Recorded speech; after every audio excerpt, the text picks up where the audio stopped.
వినతి పత్రం మీద ఇచ్చేది జరిగింది. నాకు కొన్ని కంప్లైంట్ రావడం జరిగింది. అక్కడ ఏందో చూద్దాం. నాకు పై నుండి చైర్మన్ గారు, ఎస్టీ కమిషన్ చైర్మన్ గారు చూసాం చెప్పడం జరిగింది. నాకు కూడా కొన్ని నిధులు రావడం జరిగింది. సరే అక్కడ ఏముందో పార్టీలకు అతీతంగానే ఉంటుంది. మాది పక్ష సాధన అంటే ఏమున్నది కమిషన్ అంటే మీకు తెలిసిన విషయం. మరి అక్కడ గిరిజన బిడ్డలు అన్యాయంగా ఇబ్బందులు పడుతున్నారని అక్కడ నుండి చాలా కాల్స్ అని కంప్లైంట్ రావడం జరిగింది. వెళ్తున్నా అక్కడ ఏముంది సంఘటన చూసి దానిపై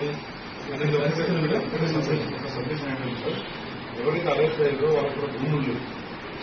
అలాంటి వాళ్ళు దుండగులుగా గుర్తించి డిపార్ట్మెంట్ అన్ని వివరాలు తీసుకున్న తర్వాత కొంతమందిని కంట్రోల్ తీసుకోవడం జరిగింది.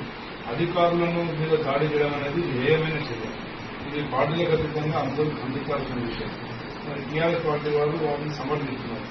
కాబట్టి దయచేసి అక్కడ మిగిలిన ప్రజానికానికి న్యాయం చేస్తూనే మరి అభివృద్ధి కూడా ముందుపడకుండా సమ్మతి తరఫున కూడా మరి ముఖ్యమంత్రి గారు రక్షణ శాఖకు కూడా అక్కడ ల్యాండ్ కేటాయించడం జరిగింది. పరిగిలో ల్యాండ్ అక్విజిషన్ అనేది ప్రభుత్వంలో ఒక భాగం. అది డెవలప్మెంట్ భాగంగా ఏదైనా చేయొచ్చు, దాని తప్పేం లేదు. కావాల్సిన డెవలప్మెంట్ కావాలంటే కొంచెం చేయాల్సింది. కానీ కొంచెం సరే మీరన్న వాదన ఒకలా ఉంది, అవతల వాదన ఇంకోలా ఉంది. చూద్దాం ఏముండదు.